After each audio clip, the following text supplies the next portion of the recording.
Isang lalaki ang sumuko sa kanyang flight para tulungan ang isang estranghero nang hindi niya alam na siya pala ang may-ari ng airline. Ang huling tawag para sa flight 247 papuntang Chicago ay umalingaw-ngaw sa buong Terminal C. Tiningnan ni Manuel Rodriguez ang kanyang relo na may tumitinding pag-aalala. Mayroon pa siyang 20 minuto. Ang kanyang mga bota kupas na sa tagal ng paggamit sa mabibigat na trabaho ay bahagyang sumisipol habang nagmamadali siyang tumawid sa makintab na sahig ng paliparan. Ang kanyang backpack ay mabigat at humihila sa kanyang mga balikat, puno ng lahat ng kailangan niya para sa maaaring pinakamahalagang araw ng kanyang buhay. Nasa loob nito ang ekstrang mga kopya ng kanyang resume, isang maingat na tiniklop na damit, ang tanging maayos niyang damit, at isang notebook na puno ng mga tanong na pinaghandaan niya ng ilang linggo. Hindi ito basta-bastang job interview. Sa nakalipas na 15 taon, nagtatrabaho si Manuel sa pag-aayos ng makina sa isang maliit na auto shop sa bayan. Halos hindi sapat ang kinikita para mabuhay. Ngunit ngayon, nakatanggap siya ng tugon mula sa Midwest Motors sa kanyang aplikasyon. May pagkakataon siya na makakuha ng tunay na trabaho. Matatag na sahod, insurance sa kalusugan, bakasyon, at ang pinakamahalaga, seguridad. Sa edad na 42, tumigil na siyang umaasa sa ganitong pagkakataon. 3 buwan niyang ipinaipon ng pera para lang sa flight. At ngayon, dahil sa mga delay sa security, nasa bingit na siyang mamiss ito. Mas mabagal ang linya kaysa inaasahan at matagal ang pag-check ng TSA agent sa kanyang kupas na ID. Pero ang kailangan na lang niya ay makarating sa gate 32. Makapunta lang, bulong niya sa sarili. Makapunta lang sa gate. Ngunit doon niya siya napansin. Malapit sa security checkpoint ay isang matandang babae na may kulay pilak na buhok na nakatali sa maluwag na bun kasama ang 3 magkakaibang maleta. Malinis pero luma ang kanyang asul na wool coat. Medyo magaspang ang mga gilid. Nangangatog ang kanyang mga kamay habang inaayos ang kanyang mga gamit. Hindi siya napapansin ng mga dumaraan. Isang batang empleyado ng paliparan, nakatuon ng mga mata sa kanyang telepono, ay dumaan ng mabilis sa tabi niya. Isang negosyante ang umiwas sa kanyang mga maleta habang nakatingin sa tablet. Isang pamilya ang nagmadaling makaalis, abala sa kanilang sariling gate. Humina ang lakad ni Manuel. Nahihirapan ang babae na ilagay ang pinakamalaking maleta sa conveyor belt. Kitang-kita ang pagsusumikap sa kanyang mukha. Tiningnan niya ang relo. 18 minuto. Sus Mariosep, bulong niya, pero sa halip na magpatuloy, lumapit siya sa babae. Ma'am, tanong niya ng may ngiting magiliw. Kailangan niyo ba ng tulong doon? Tumingin ang babae, ang mga mata niya ay matalim at malinaw na asul na puno pa rin ng ningning ng kabataan. O salamat binata, malumanay niyang sabi. Parang mas mabigat ang mga bag na ito kaysa noong pinakyaw ko sila. Malumanay, maginoo at kalmado ang boses niya. Walang problema, sabi ni Manuel habang inaangat ang unang maleta ng madali. May pupuntahan ka ba na espesyal? Trabaho lang, sagot niya ng medyo malabo, pero sa edad ko na halos pareho na lang ang lahat ng biyahe. Habang magkasama silang dumadaan sa security, ipinakilala niya ang sarili bilang Gloria. Mabagal siyang gumalaw, medyo nanginginig tuwing hinihinga ng scanner na itaas ang mga braso. Saan ka pupunta? Tanong ni Manuel habang tinutulungan siyang pulutin ang mga gamit sa kabilang side. Kinuha ni Gloria ang isang gusgusing boarding pass. Tingnan natin, gate 47B, siguro. Natunggaw si Manuel. Nasa Terminal D ang gate na yon, nasa kabilang dulo ng paliparan mula sa kanya. Tiningnan niya ang oras, 15 minuto na lang. Makakarating pa siya kung aalis na agad.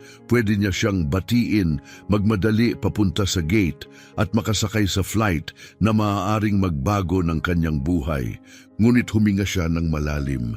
Malayo ang Terminal D, sabi niya. tutulungan kita doon. Napatingin si Gloria nang may malaking ginhawa. Sigurado ka ba? Ayoko namang makaistorbo.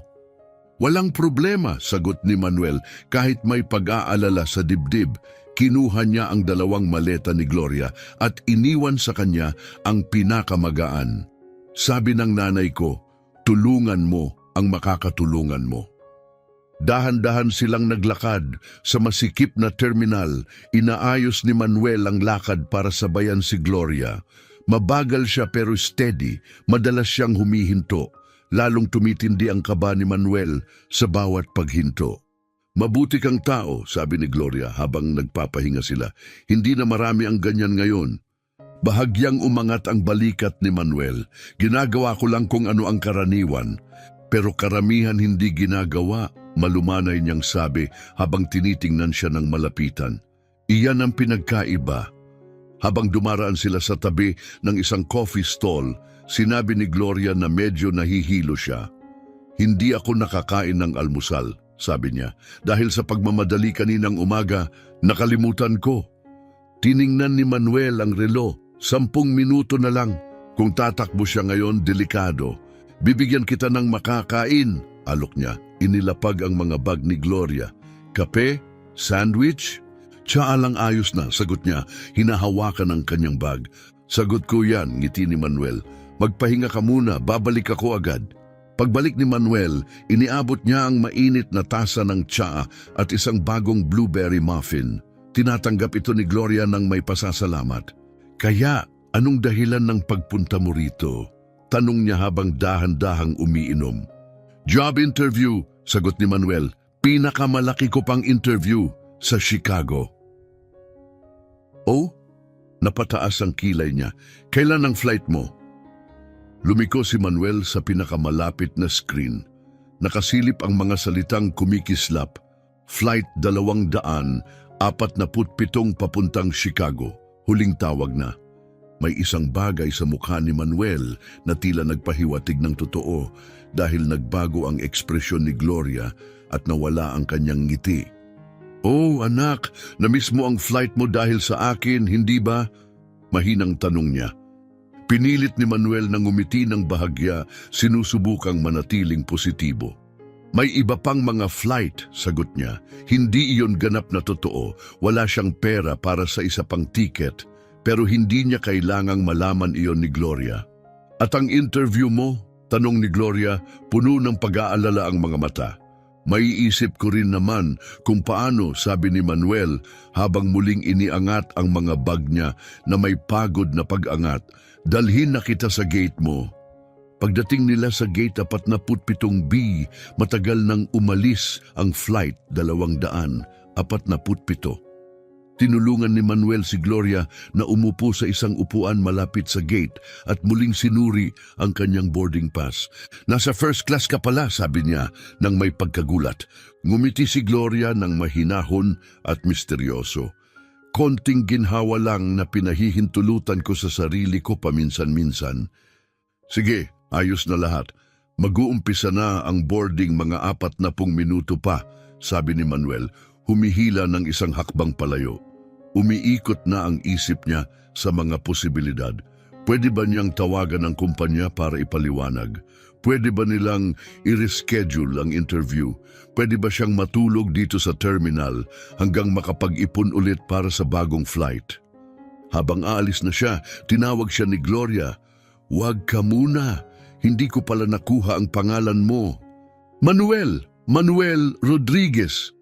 Salamat, Manuel Rodriguez, sabi ni Gloria. Inabot ang kamay niya at mahigpit itong niyakap. Mas malakas ang kapit niya kaysa inaasahan ni Manuel. Hindi ko malilimutan ang ginawa mo para sa akin ngayon. Tumango si Manuel, sobrang pagod para sumagot.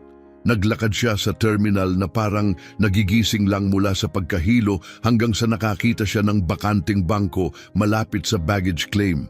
Umupo siya ng mabigat, kinuha ang telepono para tawagan ang Midwest Motors pero naalala niyang patay na ang baterya nito.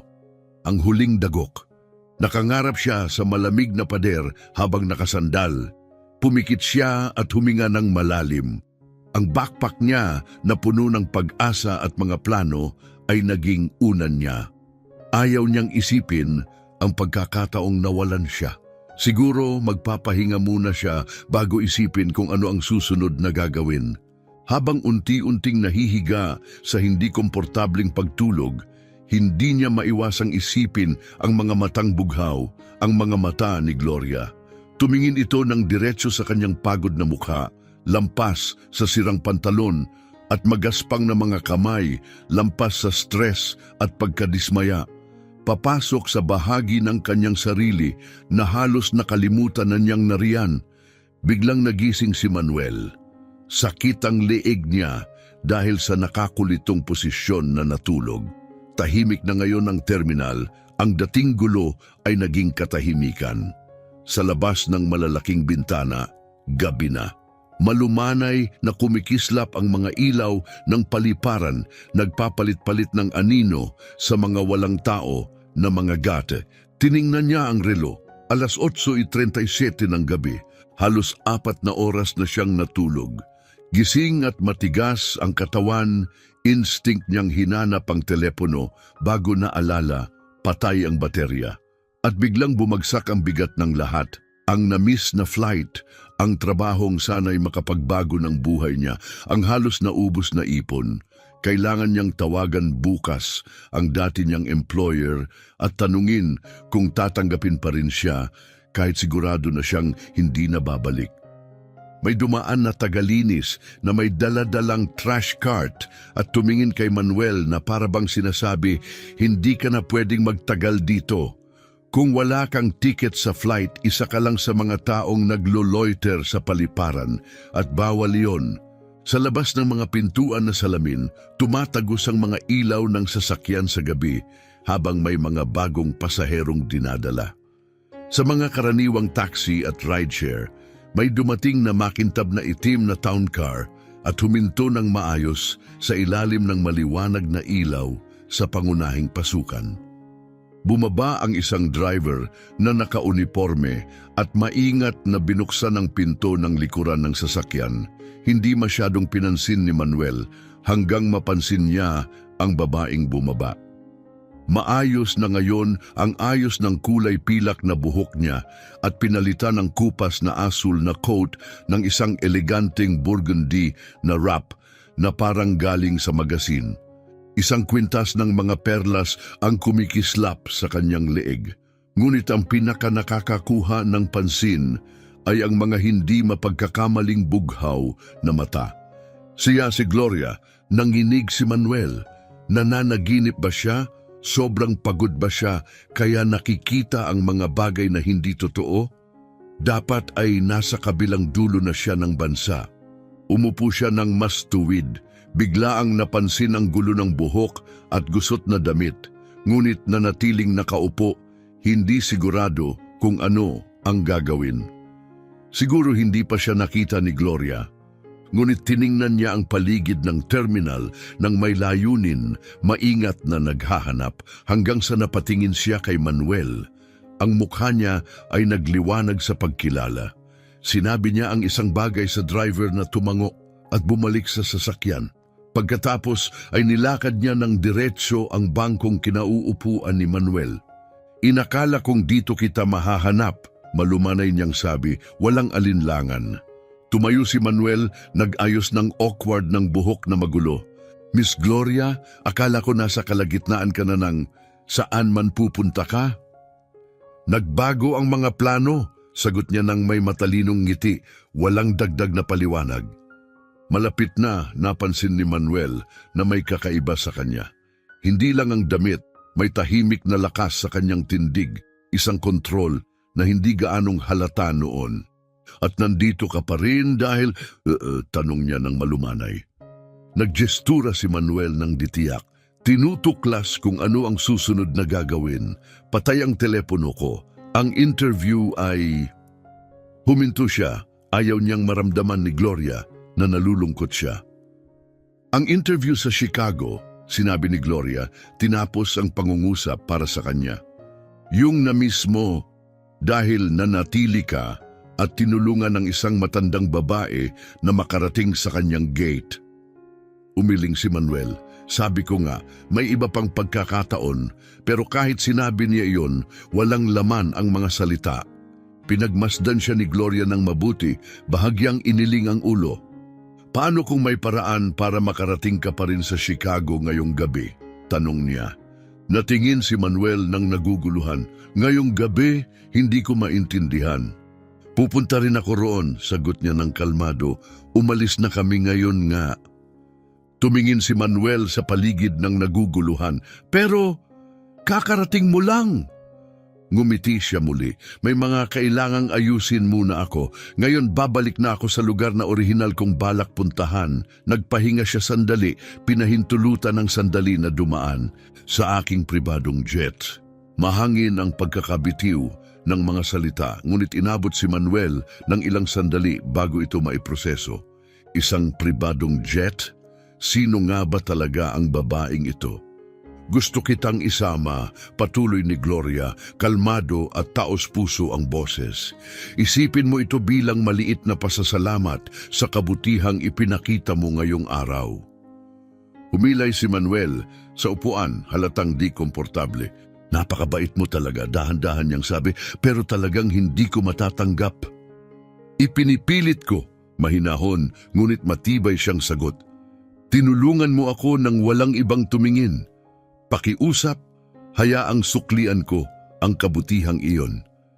Pero bakit? Tanong niya, litong-lito. Hindi mo naman ako kilala. Kumikislap ang mga mata ni Gloria na may tahimik na katiyakan. Alam ko na ang kailangan kong malaman, sagot niya. Nakita kong may isang lalaki na sinuko ang mahalaga para tulungan ang isang hindi niya utang na loob. Nakita kitang bumili ng tsaa para sa isang estrangherong tila hindi maganda ang pakiramdam. At nakita kitang hindi minsang tumingin sa relo kahit iniisip mong hindi kita nakikita. Hinaplos niya ng marahan ang braso ni Manuel. Minsan yun lang ang kailangan mong malaman tungkol sa isang tao. Nagdalawang isip si Manuel, parang panaginip pa rin ang buong sitwasyon. Ilang oras lang ang nakalipas, mukha lang siyang pagod na biyahero. Ngayon, naglalabas siya ng elegante at kumpiyansang sumisiklab, napapalibutan ng kayamanan, inaalok siyang sumama sa pribadong jet. Nagtataka ang isang bahagi ng kanyang isip kung panlilin lang ba ito, pero ano ba ang hahanapin ng isang tulad niya? Hindi ako, bagay dito ang suot ko, sabi niya. Itinuro ang mantsadong t-shirt at luma niyang maong. Tumawa si Gloria, tunog na nakakagulat na bata pa at puno ng sigla. Ay huwag kang mangmang, hindi mahalaga sa eroplano ang damit mo.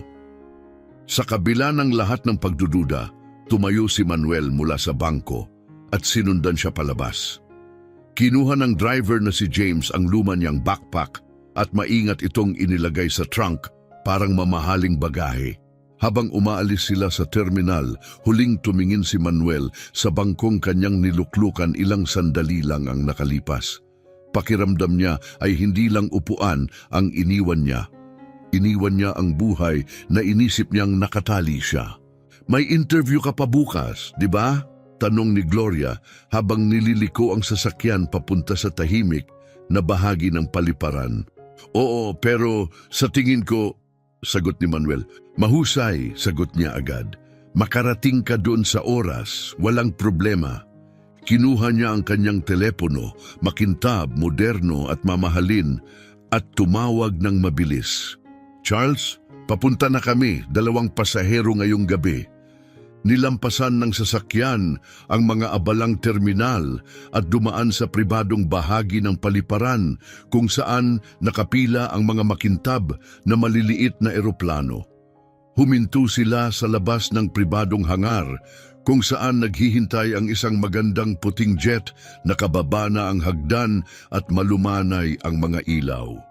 Yun ba ang panimula ni Manuel hindi matapos ang pangungusap? Sakyan natin? Ngumiti si Gloria. Oo.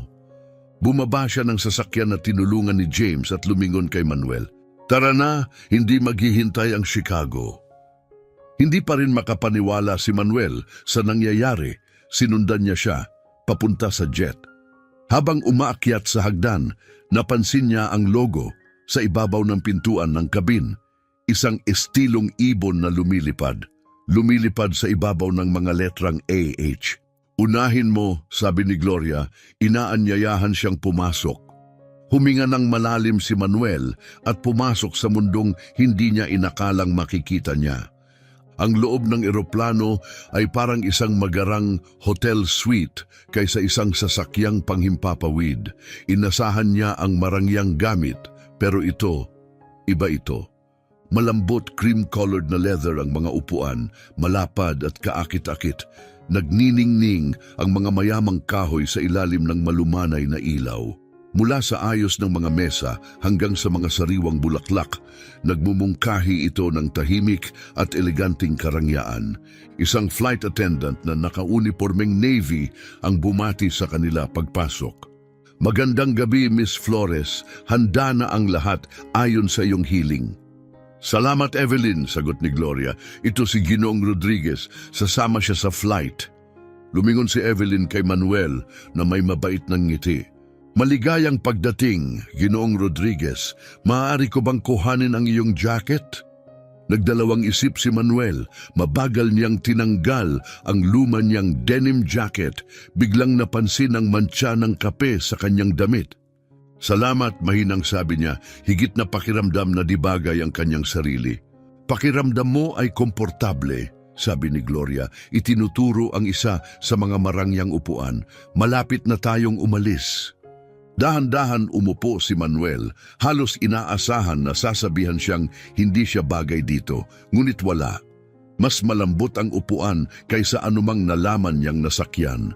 Dumampi ang mga daliri niya sa leather, tila mantikilya. Napansin niyang walang karaniwang seatbelt, kundi makinis at malambot na harness. Dumaan si Evelyn at ipinakita kung paano ito maayos na ikabit. Gusto mo ba ng inumin bago tayo lumipad? Tanong ni Evelyn. May alak, champagne, spirits, o di kaya'y non-alcoholic kung gusto mo. Tumingin si Manuel kay Gloria na mukhang komportable sa upuan sa harap niya. Tubig na lang muna, salamat, sagot niya. Kailangan niyang maging malinaw ang isip. Champagne para sa akin, Evelyn. Ang Bollinger, sabi ni Gloria na may ngiti. Nawala si Evelyn upang ihanda ang kanilang mga inumin. Pumaling si Manuel sa paligid ng cabin, sinusubukang namnamin ang tanawin. 6 lang ang upuan, nakaayos ng pares. Sa likuran, napansin niya ang maliit na lugar na parang space para sa pagpupulong at lampas doon, tila isang maliit na kusina. May mga vase ng sariwang bulaklak sa mga mesa at ang lahat mula sa ilaw hanggang sa layout ay nagbubulong ng elegante. Unang beses mo ba ito sa pribadong jet? Tanong ni Gloria na may alam ng ngiti. Natawa si Manuel ng may kaba. Nakikita naman. Walang masama sa mga bagong karanasan, sabi niya ng malumanay, itinaas ang baso habang bumalik si Evelyn. Sa totoo lang, sa tingin ko mahalaga ang mga bagong karanasan para sa personal na paglago, sabi ni Gloria nang malalim ang pag-iisip. Biglang sumalubong ang boses ng piloto sa intercom na nagsasabing malapit na silang lumipad. Naramdaman ni Manuel ang mahinang panginginig ng mga makina sa ilalim nila. Iba ito kaysa sa paglipad sa commercial plane. Mas direkta, mas personal. Upang mapunan ang katahimikan habang tumatakbo ang jet sa runway, tanong ni Manuel, kaya pala, madalas mo bang gawin ito? Paglipad gamit ang pribadong jet? Pagkuha ng mga estranghero na na-miss ang kanilang mga flight? Kumikislap ang mga mata ni Gloria sa saya. Ang paglipad, madalas. Pero ang pagsagip ng mga stranded na pasahero, ito ang una. Bakit ako? Tanong ni Manuel, pilit pa ring iniisip ang sitwasyon. Ngumiti si Gloria ng mahinahon at may alam ng ngiti. Dahil ang mga gawa ng kabutihan ay karapat-dapat kilalanin, sabi niya, lalo na ngayon, napakabihira na nito. Maayos na lumipad ang jet pataas sa gabi. Ito ang pinakamalamyang pagangat na naranasan ni Manuel. Ang mga ilaw ng lungsod sa ibaba ay lumiliit hanggang sa maging isang kumikislap na ginintuang web. Bumalik si Evelyn na may dalang pilak na tray. May inihanda kaming magaang hapunan tulad ng iyong hiling, Miss Flores. Gusto niyo na ba, Mr. Rodriguez? Simulan na namin. Hindi agad napansin ni Manuel kung gaano siya kagutom hanggang naamoy niya ang pagkain mula sa tray. Hindi siya kumain mula kaninang umaga. Isang mabilis na almusal lang bago ang stress ng araw. "Oh, salamat," sabi ni Gloria tapos tumingin kay Evelyn, "at kailangan ni Mr. Rodriguez ng charger ng telepono." "Siyempre, dadalhin ko agad." Habang inihahanda ni Evelyn ang mesa, ipinakita ang pagkaing parang galing sa mamahaling restaurant, herb-crusted fish na may inihaw na gulay. Napansin ni Manuel na mahigpit ang pagtutok ni Gloria sa kanya. Hindi ito mapanghusga, kundi mausisa na para bang maingat siyang sinusuri. Kaya, mahinahong tanong niya habang nagsisimula silang kumain, "Ano ba ang tungkol sa interview mo bukas?" Nagsimulang ikwento ni Manuel ang kanyang kwento. Kwento niya ang pagiging mekaniko sa maliit na garahe sa bayan, kung paano niya natutunan lahat mula sa kanyang ama, at kung gaano kahalaga ang pagkakataong ito sa Midwest Motors. "Kasama sa dugo ko ang pag-aayos ng makina," paliwanag niya. "Kaya kong sabihin kung ano ang sira sa sasakyan batay lang sa tunog nito sa pag-start." "Kinuha mo rin iyon?" Tunay na interesado si Gloria. Tumango si Manuel, mas naging komportable sa usapan. "Para akong may pangalawang wika, kapag naintindihan mo, maririnig mo ang problema. Misfires, problema sa valve, maling timing. Bawat problema may sarili nitong ritmo." "Kahanga-hanga," sabi ni Gloria, kitang-kitang namangha. "At ano ang inaalok ng bagong trabaho na wala sa dati mong trabaho?" Uminom ng tubig si Manuel. "Hindi ito tungkol sa pagbabago ng trabaho, tungkol ito sa seguridad, tiyak na sweldo, insurance sa kalusugan, bayad na bakasyon, siguro makapag-ipon pa para magkaroon ng sariling bahay balang araw." "Simple lang ang mga pangarap," sabi ni Gloria. "Simpleng tao lang ako," sagot ni Manuel na may bahagyang ngiti. "Pero aaminin ko, nakakaalis ng imahe ang pagkain ng gourmet sa pribadong jet." Napatawa si Gloria, isang buong tawa na nagpapasaya sa kanyang mukha. Siguro overrated ang pagiging simple. Pagkatapos nilang kumain, bumalik si Evelyn upang kunin ang mga pinggan at nagdala ng kape. Napansin ni Manuel na palaging tinatawag ni Gloria si Evelyn sa pangalan, may paggalang, hindi pakipot. Naisip niya iyon. Nang ibigay ni Evelyn ang charger kay Manuel, tunay ang kanyang ginhawa. "Salamat, talagang malaking tulong ito," sabi niya habang hinahawakan ang telepono. "Kailangan kong tawagan ang kumpanya tungkol sa interview." "Sasabihin mo ba ang totoo?" tanong ni Gloria habang umiinom ng kape. Napangiti si Manuel ng tahimik. "Malamang hindi. Hindi nila paniwalaan. Parang isang kwento lang na palusot." Huminto siya at inilabas ang pitak ng wallet, mukhang luma at gamit at kumuha ng pinilipit na $20. "Gusto kong pasalamatan ng maayos si Evelyn para sa pagkain, para sa tulong." Pinanood ni Gloria ng interesado si Manuel na pumunta sa kitchenette at tahimik na inabot kay Evelyn ang pera at muli siyang nagpasalamat. Nang bumalik siya, sandali siyang nanahimik. "Alam mo," sabi ni Gloria, "ang tip sa mga pribadong jet ay kadalasang iniiwan ng may-ari." Nangitim ang mukha ni Manuel. "Hindi ko sinasadya na lumampas," mabilis niyang paliwanag. "Ganito kasi sa amin, kapag tinulungan ka, nagpapasalamat ka ng personal." Ngumiti siya ng bahagya. Walang kailangang ipagpaumanhin, napakabait yun. Uminom siya muli ng inumin, tapos tumingin kay Manuel nang may bagong uri ng kuryosidad. "Sabihin mo, Manuel, nakapunta ka na ba sa ibang bansa? Nakakita ka na ba ng labas ng bansa?" Napaisip si Manuel sa biglaang tanong. Hindi naman masyado, sagot niya. Nakapunta ako sa Canada minsan para sa car show. Mexico naman isang weekend nung college. Yun lang yata. Umiling siya. Hindi mura ang paglalakbay. Tama, hindi. Sang-ayon si Gloria, tumingin sa bintana sa gabi.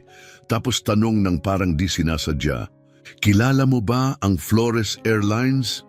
Bahagyang nagkulubot ang noo ni Manuel. Sa tingin ko, oo.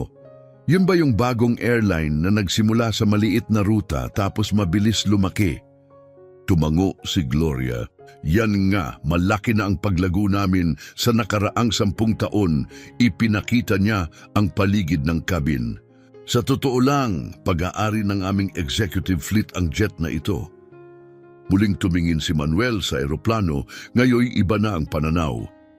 Kaya, nagtatrabaho ka ba para sa kanila sa Flores? Ngumiti si Gloria ng may tahimik at misteryosong ngiti. Sa isang paraan, sabi ni Gloria, yumuko ng bahagya at ang matalim niyang mga asul na mata ay tumitig kay Manuel.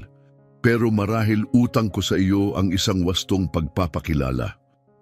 Tumigil siya, kalmado at malinaw ang boses. Ang pangalan ko ay Gloria Flores. Ako ang nagtatag, nag-iisang may-ari at CEO ng Flores Airlines. Itinatag ko ang kumpanya 15 taon na ang nakakaraan.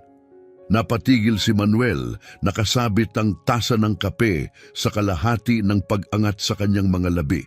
Kumindat siya, sinusubukang intindihin ang sinabi niya. Gloria Flores, CEO? Ang parehong babae na nakita niyang nahihirapan sa kanyang mga bagahe. Ang babaeng binilhan niya ng tsaa. Ang babaeng hindi pinansin ng iba. Ang may-ari pala ng isang buong airline. Ikaw ay mabagal niyang inilapag ang tasa, nanginginig ang kamay. Hindi ko maintindihan. Hindi ito komplikado, sagot ni Gloria ng mahinahon. Itinayo ko ang airline na ito mula sa simula. Ang jet na ito, isa yan sa amin. Tiningnan ni Manuel ang makinis na kabin, ngayon ay naiiba ang pananaw. Ang logo na napansin niya kanina, ang estilong ibon na may letrang AH, biglang naging malinaw. Flores Airlines o marahil Gloria Flores. Pero bakit ka Hindi niya maipagpatuloy ang salita. Bakit ako naglakbay na suot ang kupas na damit para bang hindi ko kayang buhatin ang sarili kong maleta? Siya ang nagtapusin sa pangungusap niya. Ganyan ang ginagawa ko bawat taon. Naglalakbay ako ng hindi nagpapakilala tulad ng isang ordinaryong biyahero nang hindi isinisisiwalat kung sino ako. Nagsama-sama ang mga piraso sa isipan ni Manuel. Sinusubukan mo pala ang iyong mga tauhan, dahan-dahan niyang sabi, para makita kung paano tratuhin ng mga empleyado mo ang mga pasahero. Tama, tumango si Gloria. Pwede kang magbasa ng lahat ng ulat at survey ng feedback, pero hindi nila nasasabi ang buong kwento. Kung gusto mong maintindihan ang iyong kumpanya, talagang maintindihan, dapat maranasan mo ito tulad ng mga customer mo. Nanginginig ang lalamunan ni Manuel at paano sila pumasa? Ngayon ibig kong sabihin, naging seryoso ang mukha ni Gloria. Hindi maganda, inamin niya. Walang isang empleyado ang nag-alok ng tulong. Halos hindi ako tiningnan ng gate agent at isa sa mga attendant namin ay dumaan lang habang nag-scroll sa social media habang naka-uniforme. Malalim ang buntong hininga niya. Magkakaroon ng pagbabago. Pangako ko yan. Nagkaroon ng bahagyang turbulence ang eroplano. Walang kumilos sa kanila. Parehong nalulunod sa iniisip. Pero hindi lang tungkol sa aking mga tauhan, patuloy niya ng malumanay. Tungkol din ito sa mga tao. Pagmasdan kung paano kumikilos ang mga pasahero kapag walang nakakatingin. Kapag inakala nilang walang mahalagang tao sa paligid. Lumipat si Manuel sa kanyang upuan. Nagsisimula na siyang maunawaan ang isa pang bagay, isang bagay na nagpapaalinlangan sa kanya. Kaya, bahagi pala ako ng eksperimento mo? Hindi sinasadya, sagot ni Gloria, nakakaaliw ang tono. Pero oo, naging hindi inaasahang bahagi ka ng karanasan. Lumambot ang mga mata niya. Manuel, sa 15 taon ng paggawa nito, alam mo ba kung ilang tao ang tumigil para tulungan ako? Umiling si Manuel. 6, sabi niya. 6 lang at wala ni isa ang gumawa ng ginawa mo. Nainis ang pisngi ni Manuel. Hindi naman yun espesyal. Pero ginawa mo, iginiit ni Gloria yumuko ng bahagya. Sinuko mo ang mahalaga sa iyo, ang pagkakataon sa isang job interview para tulungan ang isang taong mukhang nahihirapan. Walang nakakakita, hindi ka humingi ng kahit ano, gumawa ka lang ng may kabutihan. Hindi komportable si Manuel sa mga salitang iyon. Hindi niya nakikita ang sarili bilang isang espesyal na tao. Gagawa rin yan ng iba, wika niya ng mahina. Umiling si Gloria. Hindi, yan ang punto. Karamihan ay hindi. Marami ang hindi napapansin at ang ilan ay pinipiling iwasan. Dumating si Evelyn na may dalang sariwang kape. Pansamantalang pinutol ang usapan, maingat na pinanood ni Manuel si Evelyn. Nagtataka kung narinig niya ang usapan, pero nanatiling profesional si Evelyn. Tinrato niya si Gloria ng pareho kahit na alam na niyang CEO ito, gaya ng dati. Nang mag-isa na silang muli, tumingin si Manuel sa paligid ng cabin pagkatapos kay Gloria. Kaya, pagsama mo sa akin, lahat ng ito, pasasalamat ba ito mo? Bahagi, sagot ni Gloria na may ngiti.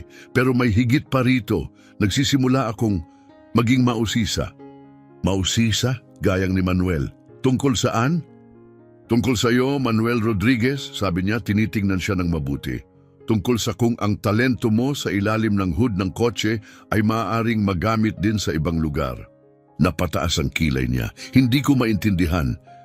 Biglang lumipat ng usapan si Gloria. Ano ang alam mo tungkol sa maintenance ng mga eroplano? Kumindat si Manuel.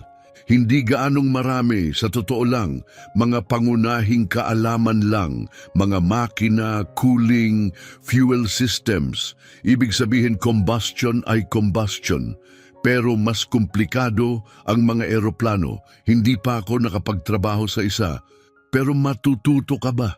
Siyempre, sagot ni Manuel agad, bigyan mo lang ako ng tamang kagamitan at pagsasanay at matutunan ko. Dahan-dahang tumango si Gloria para bang nakumpirma niya ang hinala. Alam mo ba na karamihan ng maintenance ng mga eroplano sa mundo ay ginagawa lamang sa ilang piling lugar? Sa US, ilang bahagi ng Europa, Singapore at UAE. Iniling ni Manuel ang ulo. May katuturan, dun kasi nandun ang pera.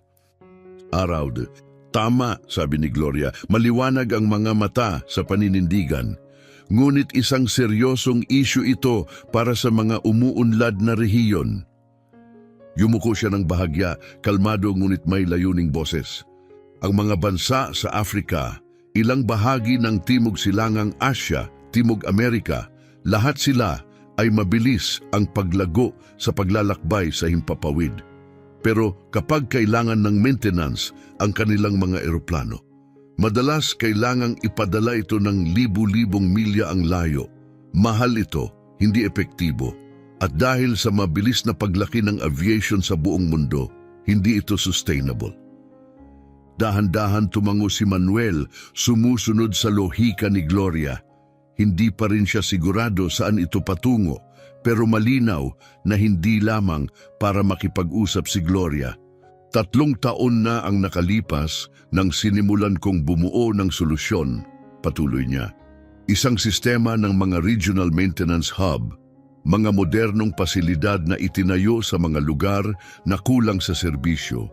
Hindi lang sila magbibigay ng abot-kayang dekalidad na serbisyo, kundi magtuturo rin sa mga lokal na talento ng mga kasanayang kailangan para suportahan ang aviation. Matalinong negosyo yan, bungad ni Manuel. Oo, sabi ni Gloria, pero mas mahirap itong ilunsad kaysa sa inaasahan ko. Huminto siya saglit bago nagpatuloy. Alam mo ba kung bakit? Nag-isip si Manuel saglit. Siguro mga technical na hamon o red tape sa gobyerno. Umiling si Gloria. Pamumuno, sabi niya, matatag at hindi matinag. Hanapin ang tamang mga tao, para patakbuhin ang mga sentrong ito, mga taong hindi lang nakakaintindi ng makina, kundi kayang magturo sa iba, magtanim ng tiwala at kumilos ng may katapatan. Muling tumingin siya kay Manuel, matatag at seryoso. Ang teknikal na kasanayan ay maaaring ituro, pero ang karakter, iyon ay mas mahirap hanapin. Biglang naunawaan ni Manuel ang totoong ibig niyang sabihin. Isang tahimik na pagkamulat ang dumaloy sa kanya, humihigpit sa dibdib. Miss Flores, sinasabi mo ba? Ibinilad niya ang kamay, mahinahong pinigilan si Manuel. Hindi ko pa inaalok ang anuman, malumanay niyang sabi. Ngayon, ibinabahagi ko lang ang isang hamon na pinagtatrabahuhan ko habang lumilipad tayo papuntang Chicago. Ngunit may iba pang sinasabi ang kanyang mga mata. Sila ay nag-aanalisa, nagbabalangkas, nag-iisip. Sa labas ng bintana, lumitaw na ang mga ilaw ng lungsod ng Chicago, mga kumpol ng ginto at pilak sa kadiliman. Nagsimulang bumaba ang eroplano at pakiramdam ni Manuel ay parang nahuhulog siya sa isang bagay na mas malaki kaysa sa inaasahan nang siya'y sumakay. Ilang oras lang ang nakalipas, nakaupo siya sa isang bangko na walang flight, walang kinabukasan.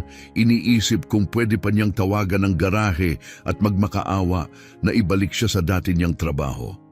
Ngayon, umiinom siya ng kape sa tabi ng CEO ng isang airline, isang taong malinaw na nag-iisip ng higit pa sa karaniwang usapan. Malapit na tayong lumapag, sabi ni Gloria muling tumingin sa bintana.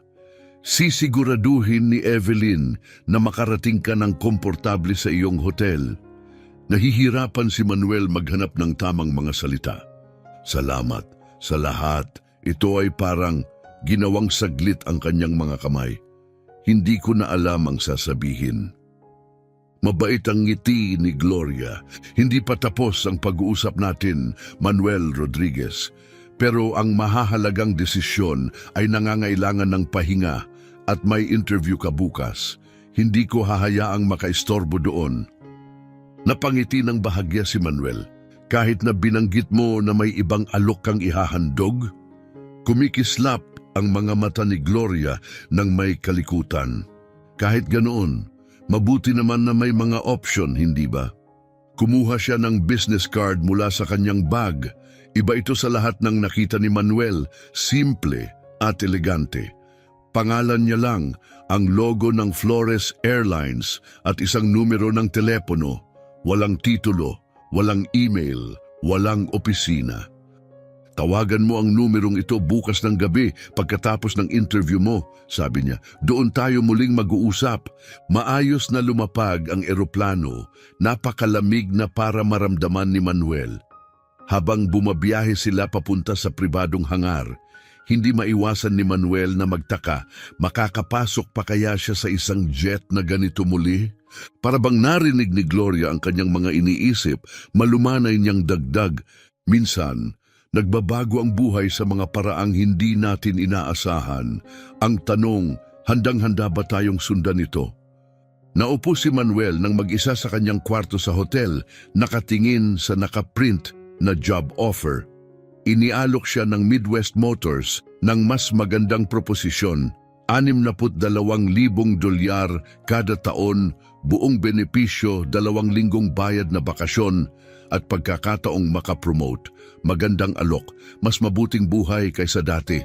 Isang HR representative ang tumawag, 1 oras na ang nakakaraan, sabik sa kanyang desisyon. Humiling si Manuel ng 24 na oras, isang hindi inaasahang sagot base sa tono nito. 6 na buwan lang ang nakalipas, agad sana siyang pumayag at pumirma. Ngunit ngayon, hindi niya maiwasang isipin si Gloria Flores. Eksaktong 7:00 ng gabi, dumating ang makintab na itim na town car para sunduin siya. Dinala siya nito sa isa sa pinakamataas na gusali sa Chicago, kung saan siya dinala sa isang pribadong dining room na nakaharap sa kumikislap na skyline. Ang lungsod ay tila walang hanggan sa ibaba, isang dagat ng mga ilaw sa ilalim ng madilim na langit. Nakatayo si Gloria malapit sa bintana, ang kulay pilak ng buhok niya ay kumikislap sa mainit na liwanag na parang may aureola. Maganda, di ba? Sabi niya nang hindi tumitingin. Mula rito sa taas, makikita mo ang mga bagay na hindi mo napapansin sa lupa. Sumama si Manuel sa tabi niya sa salamin. Kamangha-mangha, sagot niya. Narinig ko ang tungkol sa interview mo, sabi ni Gloria. Lumingon sa kanya. Nag-alok na sila. Congratulations. Hindi siya nagulat na alam niya iyon. Salamat, ito ay matibay na oportunidad. Bahagyang iniling ni Gloria ang ulo. Ito ba talaga? Tanong niya. O mas mabuti lang kaysa sa dati mong meron? Mas malalim ang tinamaan ng tanong kaysa inaasahan niya. Hindi ba yun ang tawag sa progreso? Isang hakbang pataas mula sa dati. Minsan, sagot niya ng may ngiti, at minsan, binibigyan ka ng buhay ng elevator sa halip na hagdan. Ipinakita niya ang kandilang may liwanag sa mesa. Uupo tayo. Habang nagsisimula silang kumain, naging seryoso ang ekspresyon ni Gloria. May isang bagay akong hindi mo pa nasasabi, sabi niya. Mag-uumpisa na ang Flores Airlines ng isang global na inisyatiba. Ibinuka ni Gloria ang isang malaking mapa sa ibabaw ng mesa. Maingat niyang pinakinis ang mga gilid. Itinuro niya ang ilang bansa, Kenya, Brazil, Vietnam, Indonesia. Ito ang aming mga target na rehiyon, paliwanag niya. Mga pamilihan ng lumalaking aviation na may limitadong teknikal na suporta. Umusad ang kanyang daliri sa mga imahinaryong ruta ng eroplano na nag-uugnay sa mga kontinente. May lumalaking fleet sila, tumataas ang demand ng mga pasahero, pero halos walang lokal na infrastruktura para sa maintenance ng mga eroplano. Para sa Flores Airlines, tanong ni Manuel, sa umpisa, tumango siya. Ngunit ang pangmatagalang plano ay pagsilbihan ng maraming airline, hindi lang namin. Huminto siya saglit, nagliliwanag ang mga mata sa layunin. Ngunit hindi lang ito tungkol sa eroplano, ito ay tungkol sa pagbuo ng isang mas malaking bagay. Parang, hiningi ni Manuel, Sustainable Aviation Ecosystems, sagot niya, maliwanag ang tinig sa sigla. Tinutukoy namin ang pagsasanay sa mga lokal na technician, paglikha ng dekalidad na trabaho, pagbibigay kapangyarihan sa mga komunidad. Tinutulungan ang mga bansa na suportahan ang kanilang sariling air traffic ng ligtas at epektibo. Umakyat si Manuel sa upuan, nilulun ang laki ng kanyang naririnig. Yun ay matapang. Kailangan yun, tugon ni Gloria. Ang aviation ang nag-uugnay sa mundo pero hindi pantay ang access. Kaya nating baguhin yon. Uminom siya ng tubig, pinabayaan ang mga salita na manatili. Sa wakas ay nagtanong si Manuel, at ano ang kinalaman ko rito? Yumuko si Gloria ng bahagya. Kailangan ko ng isang taong mangunguna sa aming technical training program. Isang taong natural na nakakaintindi ng makina, ngunit isa ring taong may pasensya, respeto at walang ego sa pagtuturo. Isang taong mapagkakatiwalaan ng iba. Naramdaman ni Manuel na humigpit ang dibdib, mabilis ang tibok ng puso. Pero kakaunti pa lang ang kilala mo sa akin. Alam ko na ang kailangan, sagot niya matatag. Nakita kitang isinusuko ang flight mo para sa isang hindi mo kilala. Pinanood ko kung paano ka nakipag-usap sa mga staff ng serbisyo na may kabaitan at dignidad. Matagal ka nang nagsisikap, tahimik, nang walang papuri, at hindi mo hinayaang maging mapait ang iyong puso. Iniabot niya ang isang folder sa ibabaw ng mesa. Bumukas si Manuel nito. Nasa loob ang formal na alok, Flores Global Training Initiative. Napanganga siya sa sahod, 3 beses ng pangako ng Midwest Motors, buong benepisyo, allowance sa paglalakbay. Hindi ko naman alam ang tungkol sa eroplano, stammer ni Manuel. Kailangan ko ng seryosong pagsasanay. At makukuha mo ito, sagot ni Gloria na tumango. 6 na buwan sa aming pasilidad sa Seattle. Makikipagtulungan ka sa aming mga pinakamahusay na inhinyero. kasama ang tirahan, covered ang paglipat, nasa kontrata lahat. Tahimik niyang pinagmamasdan ng mga pahina na pahiya. At pagkatapos nito, lilipat ka sa Nairobi upang buksan ang aming unang training hub, sabi ni Gloria. Magre-recruit ka ng mga apprentice, bubuin ang team, magdidisenyo ng programa. Tumango siya ng gulat. Gusto mo akong lumipat sa Kenya? Gusto kitang tulungan kaming bumuo ng isang bagay na pambihira, sabi niya ng simple. At yun pa lang ang simula. Susunod ang Timog Amerika at Timog Silangang Asya. Maglalakbay ka, mararanasan mo ang mga pagsubok, magkakaroon ng mga pagkabigo, pero ngumiti siya, kumikislap ang mga mata. Magbabago ka ng buhay kasama na ang sa sarili mo. Bumaba ang boses ni Manuel sa bulong. Bakit ako? Sigurado akong may karanasan kaysa sa akin. Maaaring matutunan ng karanasan, maaaring ituro ang kasanayan, pero ang integridad, umiling si Gloria. Ito ay likas. Hindi mo maaaring pekein, hindi mo maaaring pagsanayhan, nandyan lang o wala. Tumayo siya at lumapit muli sa bintana, tumitig sa mga ilaw ng lungsod. Ligtas ang trabaho mo sa Midwest Motors. Ayos ka doon. Magandang trabaho. Tiyak. Predictable. Lumingon siya sa kanya. Pero trabaho lang iyon, Manuel. Ang inaalok ko sa iyo ay layunin. Tumayo si Manuel at sumunod sa kanya sa bintana. Ang skyline ay walang katapusan, kumikislap na parang mga bituin. Parang imposible.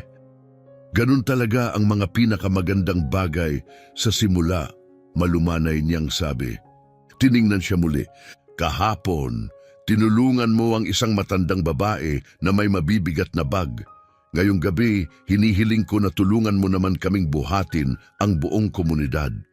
Nilunok ni Manuel. Paano kung mabigo ako? Lumambot ang mukha ni Gloria. Paano kung hindi? At sa unang pagkakataon, nakita niya mga batang mekaniko na nag-aaral sa maliwanag na workshop sa Nairobi. Mga kasangkapang hawak sa kamay, kumpiyansa sa mga mata, nagtatayo ng kinabukasan mula sa loob. Huminga siya ng malalim, dumadaloy ang emosyon.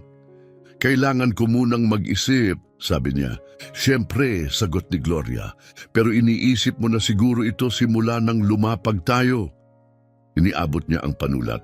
Pirmahan mo ngayong gabi at sisimulan natin sa susunod na linggo. Kung hindi, ibabalik ka ng sasakyan sa hotel mo. Walang pressure, walang paghuhusga.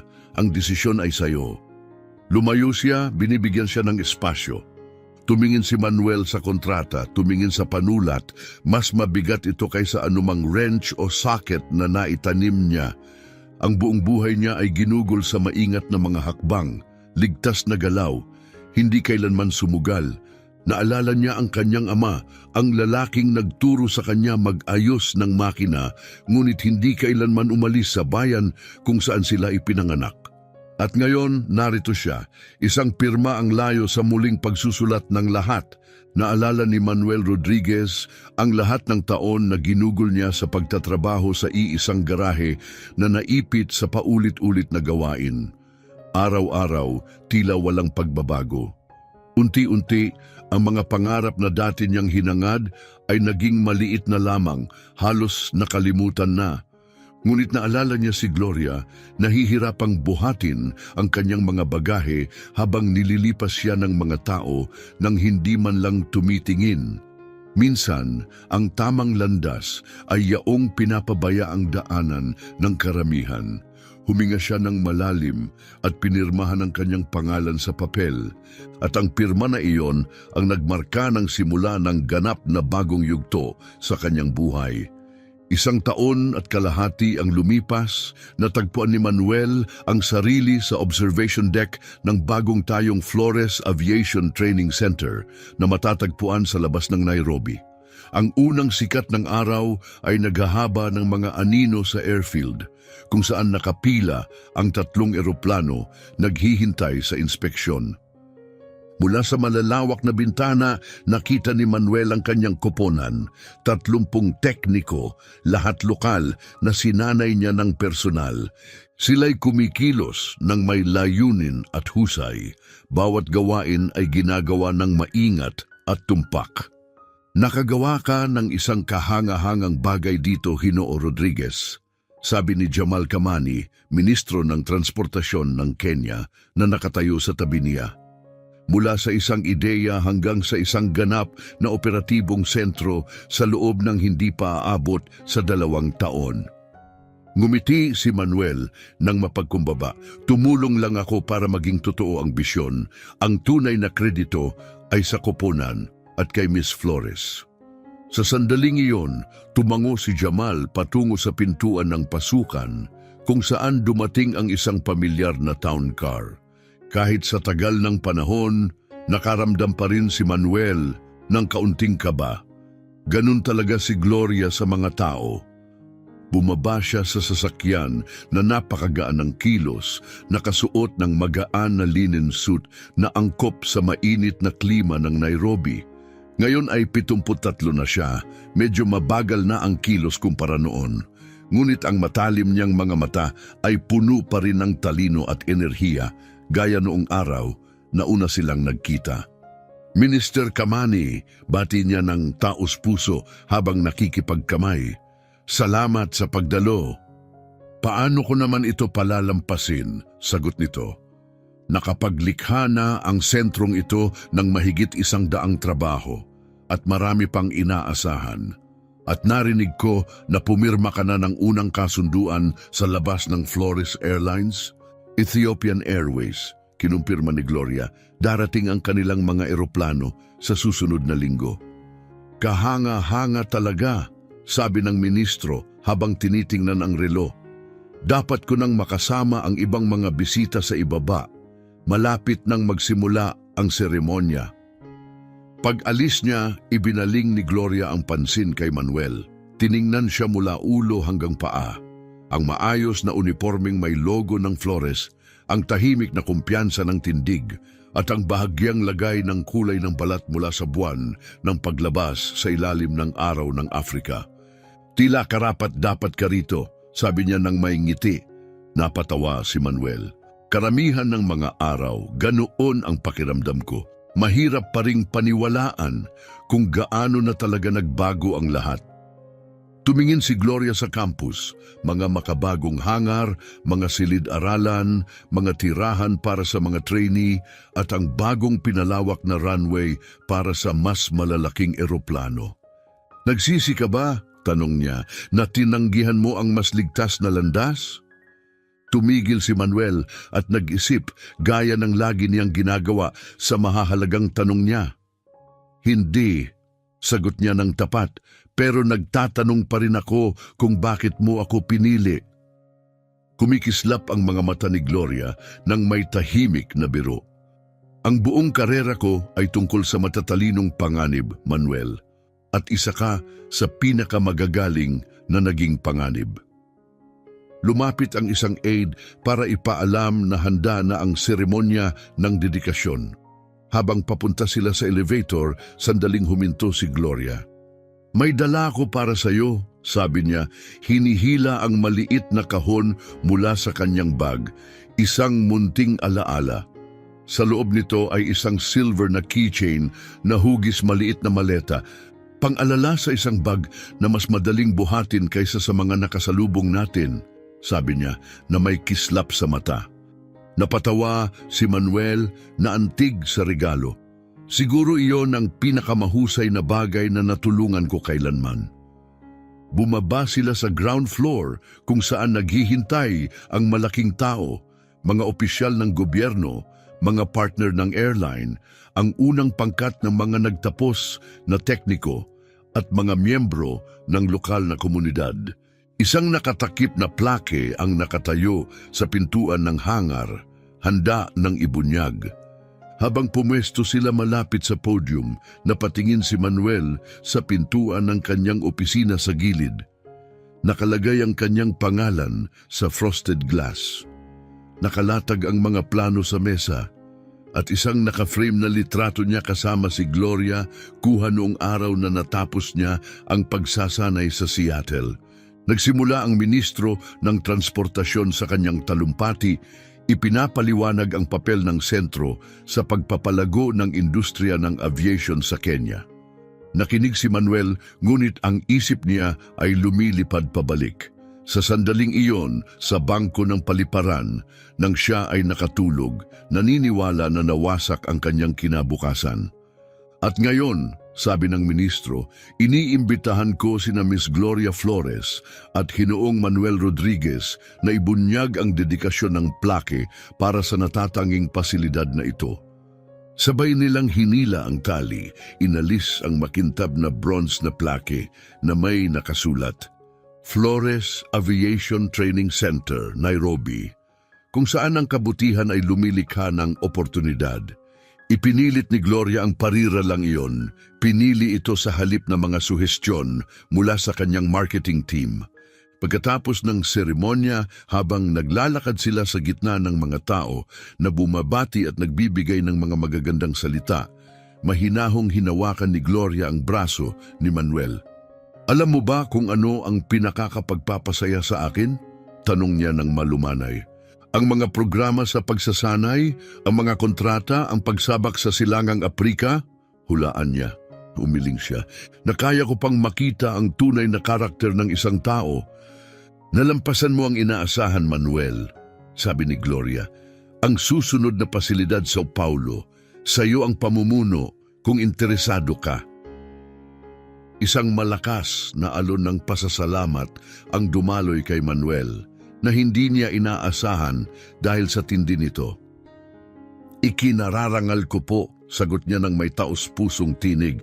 Mamaya ng hapon, habang naghahanda ng umalis si Gloria, huminto siya sa tabi ng kanyang sasakyan para sa huling sulyap. Pinagmamasdan niya ang training center, ang matitinik na uniforme ng mga batang Kenyan na tekniko, ang mga makabagong hangar na kumikislap sa sikat ng araw, at si Manuel na nakatayo ng buong pagmamalaki sa gitna nila. Pagkatapos na parang kausap ang sarili kaysa iba, sabi niya, madalas ang pinakamaliit na kilos ang nagpapakita kung sino talaga ang isang tao. Hindi mo alam kung sino ang nakatingin o kung gaano kalaki ang maitutulong ng isang simpleng gawa ng kabutihan. Tumango si Manuel, malalim ang pagkakagalak, naalala niya ang lahat ng buhay na konektado ngayon sa kanya, ang mga tekniko at kanilang mga pamilya, ang mga komunidad na suportado ng mas ligtas at maaasahang aviation, at ang mga biyahero na hindi kailanman maririnig ang kanyang pangalan, ngunit makikinabang sa kanyang gawa. Ligtas na biyahe, Gloria, sabi niya habang siya'y sumasakay sa sasakyan. Kita tayo sa 3 buwan, evaluation sa Vietnam, dagdag niya. Hinding-hindi ko papalampasin, sagot nito ng may mainit ng ngiti. Habang umaalis na ang sasakyan, ibinaba niya ang bintana ng huli. O Manuel, tawag niya, salamat sa pagtulong sa aking mga bag noong araw. Tahimik na tumayo si Manuel habang lumalayo ang kanyang sasakyan, may ngiti sa mukha. Pagkatapos, bumalik siya sa sentro, sa kanyang sentro, na may mas malalim na layunin kaysa dati.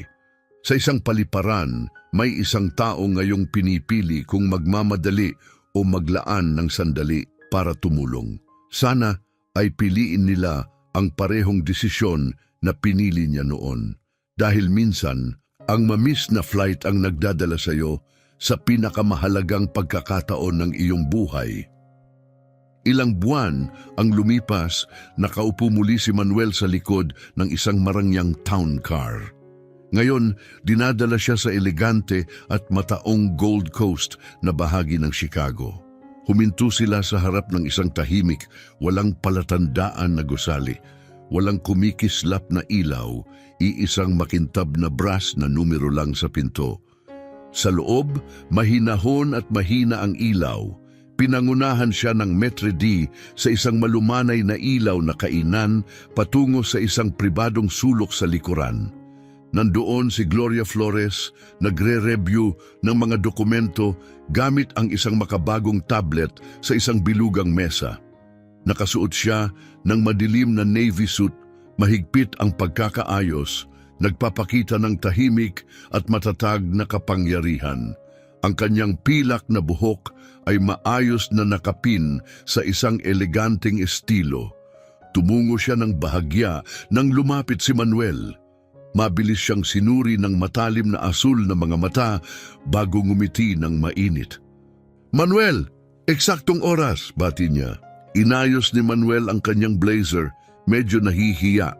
Ito pa rin ang parehong blazer na binili niya taon na ang nakakaraan para sa kasal ng pinsan niya, at iyon pa rin lang ang mayroon siya. "Miss Flores," bati niya. "Gloria na lang, pakiusap," mahinahong sagot nito. "Tila nalampasan na natin ang mga formalidad."